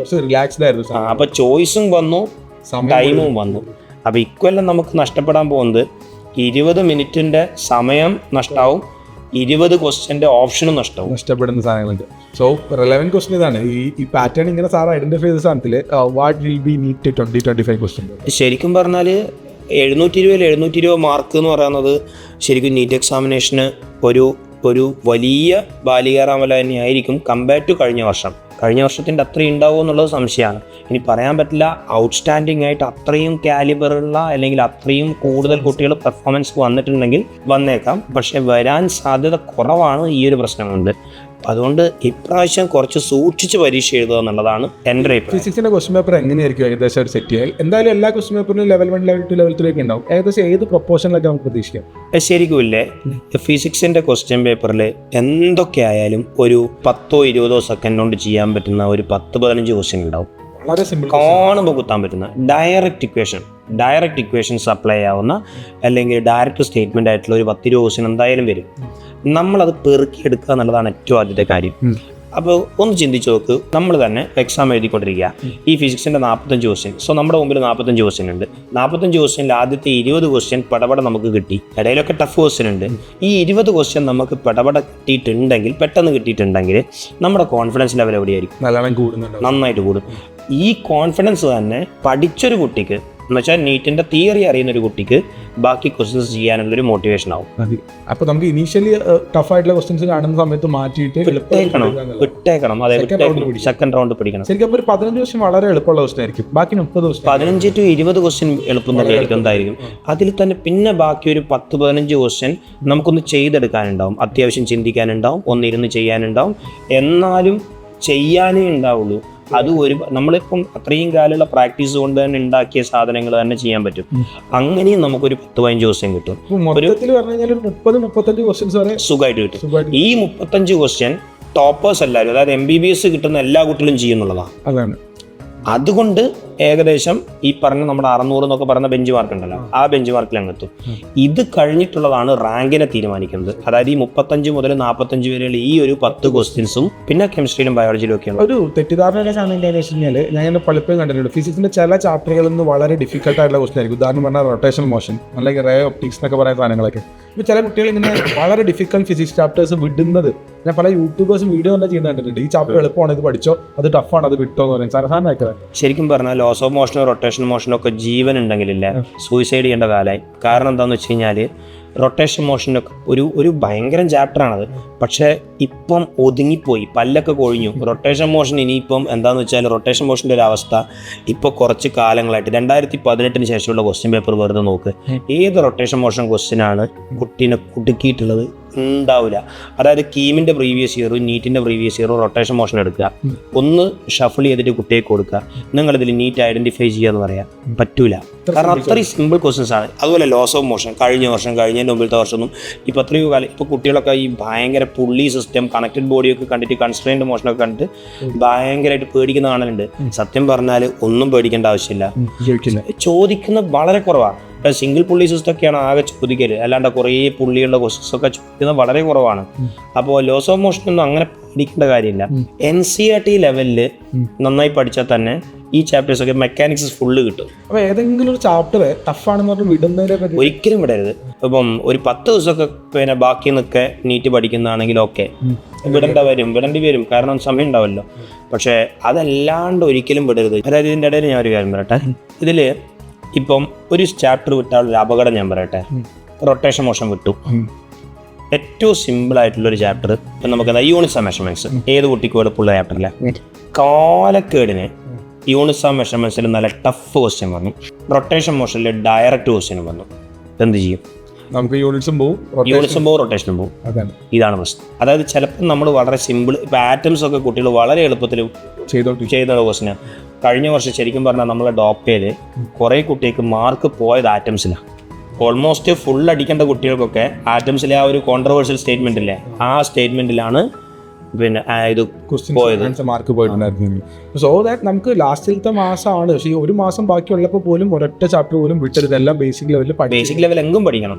ഇനി ഒരു അടിസ്ഥാനപരമായ ചോദ്യമാണ് കുട്ടികൾ സ്ഥിരം ചോദിക്കുന്നത്, ഫിസിക്സ് പേടിയാണ്, അത്രേ ഉള്ളൂ. വേറെ അതിൻ്റെ അപ്പുറത്തേക്ക് ഇപ്പുറത്തേക്ക് വർത്താൻ ഡയലോഗൊന്നും ഇല്ല. ഫിസിക്സ് പേടിയാണ് സാർ, എന്ത് മറുപടി അറിയും? ശരിക്കും പറഞ്ഞാലേ +2 പഠിച്ചു തുടങ്ങുമ്പോൾ ഒരു കുട്ടിക്ക് ഞാൻ തന്നെ ഫീൽ ചെയ്തിട്ടുണ്ട്, നമ്മൾ ആദ്യം ഇലക്ട്രോസ്റ്റാറ്റിക്സ് പഠിപ്പിക്കില്ലേ, 1/4πε0. ഇത് കാണുമ്പോൾ ആഷിക്ക് ഫിസിക്സ് പഠിക്കാത്ത ആളാന്ന് വിചാരിക്കുക, ഫിസിക്സ് നല്ലോണം അറിയാത്ത ആളാ. 1/4πε0 എന്നൊരു സാധനം കാണുമ്പോൾ എത്രമാത്രം ഒരു കോംപ്ലിക്കേറ്റഡ് സാധനം അത് അല്ലേ. സത്യം പറഞ്ഞ ഒരു മനുഷ്യൻ ചാവുന്നവരെ, +2 കഴിഞ്ഞ ഒരു കുട്ടിക്ക് ചാവുന്നവരെ മറക്കാത്ത ഏക ഇക്വേഷൻ കൂളംസ് ലോന്റെ 1/4πε0 T1Q2/r² അല്ലേ. തുടക്കത്തിൽ എന്തായിരുന്നു? ഇത് പേടിയായിരുന്നു. ശരിക്കും പറഞ്ഞാൽ ഫിസിക്സിനെ പറ്റി പറയാൻ, ഫിസിക്സ് ശരിക്കും പേടിക്കേണ്ട സബ്ജക്റ്റില്ല. കാരണം എന്താണെന്നറിയോ, റിപ്പീറ്റേഴ്സ് കഴിഞ്ഞ് റിപ്പീറ്റൊക്കെ ചെയ്യുന്ന കുട്ടികളില്ലേ, ഈ കുട്ടികൾക്ക് 99% ആൾക്കാർക്കും ഫിസിക്സ് ഭയങ്കര സ്ട്രോങ് ആയിരിക്കും. അവർക്ക് ബയോളജിയിലാണ് പണി കിട്ടുക ശരിക്കും പറഞ്ഞാൽ. കാരണം അവർ ബയോളജീനെ ആദ്യത്തെ വർഷം 2ാമത്തെ വർഷം നല്ലോണം പഠിച്ചുകൊണ്ട് പിന്നെ ഇവർ ബയോളജീനെ പഠിച്ച് കഴിയുമ്പം പിന്നെ നമുക്ക് കിട്ടുന്ന ഒരു വല്ലാണ്ട് ഇതിനെ നെഗ്ലക്റ്റ് ചെയ്യുന്നൊരവസ്ഥയില്ലേ. ആ സാധനം കൊണ്ട് ചില കുട്ടികൾക്ക് ബയോളജി, നമ്മുടെ ഡോപ്പാൻ്റെ ബോയ്സ് പറയുന്നത് കേട്ടിട്ടുണ്ട്, ഫിസിക്സിന് നല്ലോണം ഇപ്പം മാർക്ക് കിട്ടുന്നുണ്ട്, ബയോന പറയുന്നു. ബയോളജി വിട്ടുപോകുന്ന ഒരു സാധനമുണ്ട്. ബയോളജിയിലേക്ക് വോളറ്റൈൽ ഗ്യാസ് പോലത്തെ സാധനം, കയറാൻ എളുപ്പമാണ്, ഇറങ്ങിപ്പോകാൻ അതിലേറെ എളുപ്പമാണെന്നുള്ള. പക്ഷേ ഫിസിക്സിലേക്ക് ഭയങ്കര കുറച്ചും കൂടി ഹാർഡായിട്ട് നിൽക്കുന്ന സാധനം. ഫിസിക്സിനെ സത്യത്തിൽ പേടിക്കേണ്ട ഒരു ആവശ്യമില്ല. ഒന്നാമത്തെ കാര്യം, ഫിസിക്സിനെ പേടിക്കുന്നത് അൺവാണ്ടഡ് ക്വസ്റ്റ്യൻസ് ചെയ്യുന്നതുകൊണ്ടാണ്. പല സ്ഥലങ്ങളിൽ ഞാൻ കണ്ടിട്ടുണ്ട് കുറേ ഈ മെറ്റീരിയലിലൊരു കോംപ്ലിക്കേഷൻ വരുത്തുക എന്ന് പറയുന്നൊരു സാധനം. ഇപ്പോൾ നമ്മൾ കഴിഞ്ഞ മുമ്പിലത്തെ വർഷമൊക്കെ റിസർച്ച് ചെയ്ത് ഓർമ്മയില്ലേ ഡോപ്പയിൽ, അതായത് ഈ മെറ്റീരിയൽസിനെ എങ്ങനെ കൃത്യം നീറ്റിന് വേണ്ട സാധനം മാത്രമാക്കി ചുരുക്കാം. ആ നമ്മുടെ കോഡ് ബ്ലൂ ശരിക്കും പറഞ്ഞാൽ ആദ്യത്തെ വർഷം നല്ല ലെവലാക്കിയ സാധനത്തിൽ നമ്മൾ ഏറ്റവും റിഫൈൻ ചെയ്ത് ഇപ്പോൾ ശരിക്കും പറഞ്ഞാൽ കോഡ് ബ്ലൂ കുട്ടിക്ക് ഭയങ്കര ഇഷ്ടമുള്ള മെറ്റീരിയലാണ്. സത്യം പറഞ്ഞാൽ ആ മെറ്റീരിയലിൽ എനിക്ക് തോന്നുന്നു ഒരു 90% സാധനങ്ങളും നീറ്റിൻ്റെ കവറാവുന്നുണ്ട്. അത് മാത്രം ചെയ്താൽ തന്നെ, അത് മാത്രം അറിഞ്ഞ് ചെയ്താൽ, അതവരെ ഇൻവോൾവ് ചെയ്തിട്ട് ചെയ്താൽ ശരിക്കും പറഞ്ഞാൽ ഒരു 90% ഫിസിക്സിൻ്റെ നീറ്റിന് ചെയ്യാൻ പറ്റും. ഡയറക്ട്ലി കിട്ടും. 45ൻ്റെ 90% മാർക്കായിരുന്നു. അപ്പോൾ ഞാൻ ചോദിക്കുന്ന സാധനം എന്താണെന്ന് വെച്ചാൽ സാറേ, ഈ പേടിക്കാന്ന് പറയുന്ന ഒരു സാധനം അത് ശരിക്കും ഒഴിവാക്കി മുന്നോട്ട് പോകാൻ ഒരാവശ്യമില്ല. കാരണം ആക്സിഡൻറ്റ് ആവുമെന്ന് വിചാരിക്കുന്ന വളവിലാണ്, അല്ലെങ്കിൽ ഒരു നേരെയുള്ള സ്ഥലത്ത് നമ്മളൊന്ന് സൂക്ഷിച്ചു പോകുമ്പോൾ ആക്സിഡൻറ്റ് ഒഴിവാക്കാൻ പറ്റും. ഏതാണ് അത്രയേ ഉള്ളൂ സാധനം. ഞാൻ ഈ സാറിന് ഇത്രയും കാലത്തിനുള്ളിൽ ഡെഫിനറ്റ്ലി ഒരുപാട് നമ്പർ ഓഫ് സ്റ്റുഡൻസിനെ കണ്ടിട്ടുണ്ടാവും. എത്ര കുട്ടികളെ ഏകദേശം പഠിപ്പിച്ചിട്ടുണ്ടാവും? ഓരോ വർഷവും ഒരു എന്താ പറയുക, സ്റ്റാർട്ടിങ്ങിലൊക്കെ തന്നെ ഒരു 600, 700, 800 കുട്ടികളൊക്കെ ഒരു വർഷം മിനിമം പഠിച്ചിട്ടുണ്ടാവും. ഇപ്പൊ തന്നെ 10,500 10,000-20,000 കുട്ടികളൊക്കെ കണ്ടിട്ടുണ്ടാവുന്നില്ല. ഇതിനകത്ത് സാറിന് നല്ല ഓർമ്മയിൽ തങ്ങി നിൽക്കുന്ന സ്റ്റുഡൻസ് ആരെങ്കിലുമൊക്കെ, അല്ലെങ്കിൽ അവരുടെ കഥകളോ സാധനങ്ങളൊക്കെ? സ്റ്റുഡൻസ് ശരിക്കും പറഞ്ഞാലേ ഈ റിപ്പീറ്റേഴ്സിൽ കൂടുതലും കാണുന്നത് കൊണ്ട് തന്നെ പലപ്പോഴും ഇവർ എന്താ പറയുക, ഇവരുടെ ഒറിജിനൽ സ്വഭാവത്തിലായിരിക്കില്ല ഇവർ നിൽക്കുന്നുണ്ടാവുക. ഇവർ ഭയങ്കര പാവമായിരിക്കും, ഇവർ ഭയങ്കരമായിട്ട് എന്താ പറയുക, ഇവർ ഇതിൻ്റെ ആ നീറ്റിൻ്റെ അല്ലെങ്കിൽ ജെയിൻ്റെ ആ ചട്ടക്കൂടിൻ്റെ ഉള്ളിൽ ജീവിക്കുന്ന കുട്ടികളല്ലേ. അപ്പോൾ അതുകൊണ്ട് തന്നെ അവരുടെ ഒരു എന്താ പറയുക തമാശകളും കാര്യങ്ങളും ഒക്കെ നമുക്ക് അനുഭവിക്കാൻ ഭയങ്കര. പക്ഷേ ഇപ്പം ഏറ്റവും വലിയ രസം എന്താണെന്ന് വെച്ചാൽ, എനിക്ക് ഏറ്റവും സന്തോഷമുള്ളൊരു കാര്യം, ഇപ്പം നമ്മളെ ഫോളോ ചെയ്യുന്ന കുറേ കുട്ടികളുണ്ടല്ലോ, അപ്പം നമ്മൾ ഫോളോ ചെയ്യുന്ന കുട്ടികളുണ്ടല്ലോ, അപ്പോൾ അവരുടെയൊക്കെ ഈ ആ റിപ്പീറ്റ് ചെയ്യുന്ന സമയത്ത് ഇവർ ഭയങ്കര സങ്കടപ്പെട്ടിട്ടും കോലം കെട്ടിട്ടൊക്കെ ആയിരിക്കും ഉണ്ടാവുക. പക്ഷെ ഇവരെ റീൽസിലൊക്കെ ഇപ്പം അവരുടെ റീൽസ് ഇറങ്ങുന്നുണ്ട്, അല്ലെങ്കിൽ ഇപ്പോൾ അവരുടെ ഭയങ്കര കോളേജ് ലൈഫ് ഭയങ്കര രസമായിട്ട് കാണുന്നുണ്ട്. ബക്കറ്റ് എടുത്തിട്ടോ അതെടുത്തിട്ട് ഇങ്ങനെ നല്ല രസത്തിൽ ഇവരെ കാണുമ്പോൾ അത് ഭയങ്കര സന്തോഷമുള്ള കാര്യം. കാരണം അവർ എന്താ പറയുക ഭയങ്കര തെളിഞ്ഞ ഫേസായിട്ട് ഭയങ്കര സന്തോഷമായിട്ട് അവരാ ഒരു വർഷം കഷ്ടപ്പെട്ടതിൻ്റെ മുഴുവൻ, ശരിക്കും പറഞ്ഞാൽ ഒരു കുട്ടി റിപ്പീറ്റ് ചെയ്യുന്ന സമയം ആ കുട്ടീൻ്റെ കണ്ടക ശരിയാണ്. അത് കഴിഞ്ഞാൽ ഏറ്റവും നല്ല ജീവിതമാണ് ഇനി അങ്ങോട്ടേക്ക് പോകുന്നത്, ആ കുട്ടി റിപ്പീറ്റ് ചെയ്തത് പെർഫെക്റ്റ് ആയിട്ടാണെങ്കിൽ. അപ്പോൾ എനിക്കങ്ങനെ ഓരോ ഇൻഡിവിജ്വൽ സ്റ്റുഡൻസ് ഇഷ്ടംപോലെ കുട്ടികളുണ്ട്, ഇഷ്ടംപോലെ കുട്ടികൾ. ഇപ്പോൾ കോഴിക്കോട് മെഡിക്കൽ കോളേജിൽ പഠിക്കുന്ന കുറേ കുട്ടികളുണ്ട്, നമ്മുടെ ഡോപ്പയിലെ മക്കളുണ്ട്. പക്ഷെ പേരെടുത്ത് ഓരോ ആൾക്കാർ എനിക്ക് പേര് നമ്മൾ ഈ പറഞ്ഞ പോലെ തന്നെ അങ്ങനെ ശ്രദ്ധിക്കൂലല്ലോ. ഇത് നമ്മുടെ കുട്ടിയാണെന്നറിയാം കണ്ടാല്. ഭയങ്കര സന്തോഷം ഉണ്ടാകുന്ന മൊമെന്റ്സ് ഒക്കെ തന്നെ ഉണ്ടാവാം. ഈ സാറിങ്ങനെ എന്നിടയിൽ പറഞ്ഞ ഈ ശരിയായ റിപ്പീറ്റ് ചെയ്താൽ എന്ന് പറയുന്ന ഒരു സാധനം ഉണ്ടല്ലോ, എന്താ വാക്കിന്റെ ഒരു സാർ ഉദ്ദേശിച്ചത്? ശരിയായ റിപ്പീറ്റ് എന്ന് പറഞ്ഞു കഴിഞ്ഞാൽ റിപ്പീറ്റ് ചെയ്യുമ്പോൾ ആദ്യം എന്താ സംഭവിക്കാൻ പോകുന്നത് എന്നുള്ളതിനെ പറ്റി ഒരു ഐഡിയ ഉണ്ടാവണം. അതായത് നമ്മൾ ഒരു അടച്ചു കൂട്ടിയ ഒരു സ്ഥലത്ത് രാവിലെ ഭക്ഷണം കഴിച്ച് പഠിച്ച് വീണ്ടും ക്ലാസ് കയറി അതിനുശേഷം വീണ്ടും പഠിച്ച് വീണ്ടും ഫുഡ് കഴിച്ച് എന്നുവെച്ചാൽ ഇത് തന്നെ ഒരു വർഷം മോണോട്ടോണസ് ആയിട്ട് ഇങ്ങനെ ചെയ്തുകൊണ്ടിരിക്കുന്ന ഒരു പ്രോസസ്സാണ് അല്ലേ. അപ്പോൾ ഇത് ആണ് ഇനി അടുത്തൊരു വർഷം ഉണ്ടാവാൻ പോകുന്നത്. ഞാൻ ഭയങ്കര ധ്യാനിച്ച് ഞാൻ ഈ ഒരു വർഷം ഇതിനു വേണ്ടിയിട്ടാണ് ഇറങ്ങി പുറപ്പെടുന്നത് എന്നുള്ള ഒരു ബോധം കുട്ടിക്ക് ഉണ്ടാവണം. ഇട സമയത്ത് നമുക്കൊന്ന് എൻജോയ് ചെയ്യാം. ഇപ്പോൾ കാരണം 1-2 മാസം സർവൈവ് ചെയ്യാൻ ഭയങ്കര പാടാണ്. അറിയാലോ, നമുക്കറിയാലോ, കരച്ചിലും വീഴ്ചലും ഒക്കെ ഭയങ്കര പ്രശ്നങ്ങൾ. നമുക്കൊക്കെ രസമായിട്ട് ഇവരെ പിന്നെ കളിയാക്കും ജോളിയാക്കും ഒക്കെ ചെയ്യുമെങ്കിലും അവരുടെ ഉള്ളിൽ ഭയങ്കര പ്രശ്നമാണ്. അങ്ങനെയൊന്നും ഉണ്ടാവുന്നവരെ ആക്സെപ്റ്റ് ചെയ്യുകയാണെങ്കിൽ കുറേയൊക്കെ നല്ലതാണ്. അപ്പോൾ ഇങ്ങനെയൊക്കെ പ്രശ്നങ്ങൾ ഉണ്ടാവും. ഫുഡ് ശരിക്കും എത്ര രുചിയുള്ള ഫുഡാണെങ്കിലും ഈ ടേസ്റ്റുള്ള ഫുഡ് പോലും നമുക്ക് ആസ്വദിക്കാൻ പറ്റില്ല. കാരണം നാളെ എക്സാം ഉണ്ട്, ടെൻഷനാണ്. പിന്നെ അതിൻ്റെ കൂടെ എനിക്ക് ആഡ് ചെയ്യാനുള്ള ഒരു സാധനം എന്താണെന്ന് വെച്ചാൽ ഇങ്ങനെ ഒരേ മോണോട്ടോണസ്ലി പോകുന്നതിൻ്റെ ഒപ്പം തന്നെ നമുക്ക് പറയത്തക്ക വിജയങ്ങളൊന്നും ഉണ്ടാവില്ല. പല മാർക്കും സാധനങ്ങളൊക്കെ ഭയങ്കര സ്ട്രഗിളുകളും സാധനങ്ങളൊക്കെ ആയിരിക്കും ഉണ്ടാവുക. പക്ഷേ ഒരു കാര്യം ഞാൻ പറയട്ടെ, എന്തൊക്കെ പറഞ്ഞാലും റിപ്പീറ്റ് ചെയ്താലില്ലേ, ഇതൊരിക്കലും റിപ്പീറ്റ് ചെയ്യാൻ വേണ്ടിയിട്ടുള്ള ഒരു ആഹ്വാനമാണെന്നൊന്നും ആരും കരുതരുത് കേട്ടോ. മാർക്കറ്റിംഗ് ടെക്നിക്കാണെന്നും വിചാരിക്കരുത്. പച്ചക്ക് ഞാൻ പറയാണ്, ഓപ്പണായി പറയാണ്, +1 +2 വലിയ കാര്യമായിട്ടൊന്നും പഠിക്കാത്തൊരു കുട്ടി റിപ്പീറ്റ് ചെയ്യുമ്പോൾ ഓനിനി ഒന്നും കിട്ടിയില്ല. ഓന് കിട്ടാവുന്ന ഏറ്റവും ദുരന്താവസ്ഥ എന്താ?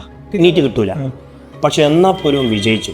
കാരണം എന്താണെന്ന് വെച്ചാൽ ഒരു വർഷം റിപ്പീറ്റ് ചെയ്യുന്നതോടുകൂടി അവൻ അപ്പോഴാണ് മര്യാദയ്ക്ക് +1 +2 പഠിക്കുന്നത്. ഇനിയും BSc ഫിസിക്സിനോ കെമിസ്ട്രിക്കോ ബയോളജിക്കോ പോയാലും അവനവിടെ റാങ്ക് ഹോൾഡർ ആവാൻ പറ്റും. കാരണം ഈ ഒരു വർഷം എക്സാം എഴുതുന്നത്, അതുപോലെ തന്നെ ആ സബ്ജക്റ്റിനെ ശരിക്കും അടുത്തറിയുന്നത് ശരിക്കും അന്നേരല്ലേ റിപ്പീറ്റ് ചെയ്യും. എന്തിനധികം പറയുന്നത് നമ്മളെന്തിനാണ് നമ്മുടെ കാര്യം ആലോചിച്ച് നോക്ക്. നമ്മൾ +1 +2 പഠിക്കുന്ന സമയത്ത് എനിക്ക് സത്യം പറഞ്ഞാൽ എന്താ, +1 +2 പഠിക്കുന്ന സമയത്ത് കെമിസ്ട്രി ഒക്കെ എന്ന് പറഞ്ഞാൽ ബെൻസീൻ റിങ് എന്ന് പറഞ്ഞാൽ ശരിക്കും പറഞ്ഞാൽ ജനലിൻ്റെ ഉള്ളിൽ നിർത്തി നോക്കുന്ന പോലെ എനിക്ക് തോന്നിയിട്ടുള്ളൂ. ഇതെന്താ സാധനം എന്ന് എനിക്കറിയില്ല. അപ്പോൾ പക്ഷേ നമ്മൾ കോളേജിലേക്ക് എത്തുമ്പോഴാണ് +2 കഴിഞ്ഞ് ഈ റിപ്പീറ്റൊക്കെ ചെയ്യുമ്പോഴാണ് ഇതിങ്ങനെ പറയുമ്പോൾ ഇന്ന സാധനങ്ങളൊക്കെയാണ് നമുക്ക് മനസ്സിലാവുന്നത് അല്ലേ. ഫിസിക്സിലൊക്കെ ശരിക്കും പറഞ്ഞാൽ ചക്രം ഊരുണ്ടോട്ടെ നമുക്കെന്താ അന്നേരം സാറിൻ്റെ മീശ വറക്കുന്നതേ നമ്മൾ ശ്രദ്ധിക്കുള്ളൂ. പക്ഷെ റിപ്പീറ്റ് ചെയ്യുന്ന സമയത്ത് എന്താ ചെയ്യുക, റിപ്പീറ്റ് ചെയ്യുമ്പോൾ ഇവൻ അത്യാവശ്യം നല്ല രീതിയിൽ ശ്രദ്ധിക്കും. അപ്പോൾ ശ്രദ്ധിക്കുമ്പം സ്വാഭാവികമായിട്ടും ആ സബ്ജക്റ്റ് കണ്ടന്റിലേക്ക് ഇവർ വല്ലാണ്ട് ഇറങ്ങും. ഞാനൊരു ദിവസം ഞാൻ റിപ്പീറ്റ് ചെയ്തുകൊണ്ടിരിക്കുന്നതിൻ്റെ ഇടയിൽ ഒരു ഫിസിക്സിന്റെ സാറ് വന്നു. ഇപ്പോൾ സാറിന് എനിക്ക് നേരത്തെ പരിചയമുണ്ട്. സാറ് ഫിസിക്സ് സബ്ജക്റ്റ് എന്നെല്ലാവരും അറിയാം. സാറ് ക്ലാസ്സിൽ കയറി വന്നിട്ട് ബോർഡിൽ തെർമോഡൈനാമിക്സ് അങ്ങ് എഴുതി. ഞാൻ അടുത്തിരിക്കുന്ന പോലെ തോണ്ടിയിട്ട് ചോദിച്ചു, ഇയാൾക്ക് എന്താ ഇതിൽ കാര്യം ചോദിച്ചു. പറഞ്ഞു എന്താണ് അങ്ങനെ ചോദിച്ചാൽ, അല്ല ഇത് കെമിസ്ട്രിയിലല്ലേ ചോദിച്ചു. അപ്പോൾ റിപ്പീറ്റ് ചെയ്യാൻ തുടങ്ങുന്ന സമയത്താട്ടോ പറഞ്ഞാൽ അത് ഫിസിക്സ് കണ്ടു പറഞ്ഞു. ഞാൻ എന്നിട്ട് അവൻ ഇന്റർവെല്ലിന് ചായയും പപ്സിനും വെറ്റ് വെച്ചാൽ പറഞ്ഞു ഇത് കെമിസ്ട്രിയിലാണ് പറഞ്ഞിട്ട്. എന്നിട്ട് ഫിസിക്സ് തുറന്നിട്ട് തെർമോഡൈനാമിക്സ് കാണിച്ചെന്ന് എൻ്റെ ചായ പപ്സും പോയി. അപ്പോൾ ഞാൻ വിചാരിക്കുന്നത് വെച്ചാൽ ശരിക്കും ചാപ്റ്റേഴ്സിന്റെ പേരും ചാപ്റ്റേഴ്സിന്റെ എണ്ണവും വരെ ഞാനാദ്യമായിട്ട് എൻ്റെ പേഴ്സണൽ സാധനം ഞാൻ ഈ +2 പഠിക്കുന്ന സമയത്ത് ഇത്രയധികം ഫോക്കസ്ഡ് ആയിരുന്നില്ല എന്നുള്ളതായിരുന്നു ഒരു കാര്യങ്ങളുണ്ടായിരുന്നു. പക്ഷേ ഈ ഓർമ്മയില്ലേ ബയോമോളിക്യൂൾസ് പോലത്തെ ചാപ്റ്റേഴ്സ് ഒക്കെ അതൊക്കെ ആരാ പഠിക്കുന്നത് +2 എക്സാമിന് വേണ്ട സാധനം അല്ലാണ്ട്. പിന്നെ ഈ second NCERT text book chapters ആരും വരെയൊക്കെ നോക്കൂല. അതായത് ഒരു ഹാഫ് ഇയർലി കഴിഞ്ഞിട്ടുള്ള ടോപ്പിക്ക് എക്സാമിന് എന്ത് വേണോ അതിൻ്റെ അപ്പുറത്തേക്ക് ഒരു സാധനം നോക്കൂല. +2 അല്ലെങ്കിൽ ഇപ്പോൾ നമ്മളെ കേട്ടുകൊണ്ടിരിക്കുന്ന കുട്ടികൾ അവരുടെ ഉള്ളിലേക്ക് ചോദിച്ചു നോക്കട്ടെ, ഈ കമൻറ്റിലെടുത്ത് എത്ര ആൾക്കാർ ശരിക്കും പറഞ്ഞാൽ +2 അറിഞ്ഞ് പഠിക്കുന്നുണ്ട്, അതെന്താണെന്ന് മനസ്സിലാക്കി പഠിക്കുന്നുണ്ട്, എത്രയാൾ മാർക്ക് വാങ്ങാൻ വേണ്ടി പഠിക്കുന്നുണ്ട്. അത് ഹയർ സ്റ്റഡീസിന് ഭയങ്കര ഡീറ്റെയിൽ ആയിട്ട് തന്നെ വേണ്ട ഒരു സാധനങ്ങളൊക്കെ തന്നെ. മെഡിക്കൽ കോളേജിലൊക്കെ തന്നെ എത്തുന്ന സമയത്തും പല ചോദ്യത്തിൻ്റെ ഉത്തരങ്ങളൊക്കെ നമ്മൾ ആദ്യം NCERT തുടങ്ങുക. അതായത് അതിൻ്റെ ബേസ് NCERT തുടങ്ങുന്നുണ്ടാവാം. അങ്ങനത്തെ ഒരു സാധനത്തിലേക്കൊക്കെ പോകാൻ വേണ്ടി പറ്റുന്നുണ്ടാവുക. ശരിക്കും എനിക്ക് എന്താ പറയുക, ഭയങ്കര എഫക്റ്റീവായിട്ടുള്ളൊരു 10-40 മിനിറ്റ് ആയിരുന്നു എന്നുള്ളതാണ് ഞാൻ മനസ്സിലാക്കുന്നത്. ഇനിയും നമ്മൾ കഥ പറഞ്ഞു കഴിഞ്ഞാൽ 2 ദിവസത്തേക്കുള്ള കഥ പറയുന്നത് ചെയ്യുന്നില്ല കഥ പറയുന്നത്. ശരിക്കും ഇനി ഈ നീറ്റ് എഴുതാൻ വേണ്ടി പോകുന്ന കുട്ടികൾ ഇപ്പോൾ തുടങ്ങുന്ന ആൾക്കാരുണ്ട്, ഇപ്പോൾ കാര്യമായിട്ട് പഠിച്ച് തുടങ്ങിയ ആൾക്കാരുണ്ട്, അവരോടൊക്കെ എന്താ പറയാനുണ്ടാവുക? ആദ്യമായിട്ടൊരു കാര്യം എന്ന് പറയുന്നത് നീറ്റ് എക്സാമിനേഷൻ എന്ന് പറയുന്ന ഒരു ദിവസമാണ്, ഒരു പരീക്ഷ. ജീവിതത്തിൽ ഒരുപാട് എക്സാംസ് ഒക്കെ വരും. എക്സാംസ് മാത്രമല്ല, ലൈഫിലെ കുറേ പരീക്ഷണങ്ങളും കാര്യങ്ങളൊക്കെ ഉണ്ടല്ലോ, എല്ലാം ഉണ്ട്.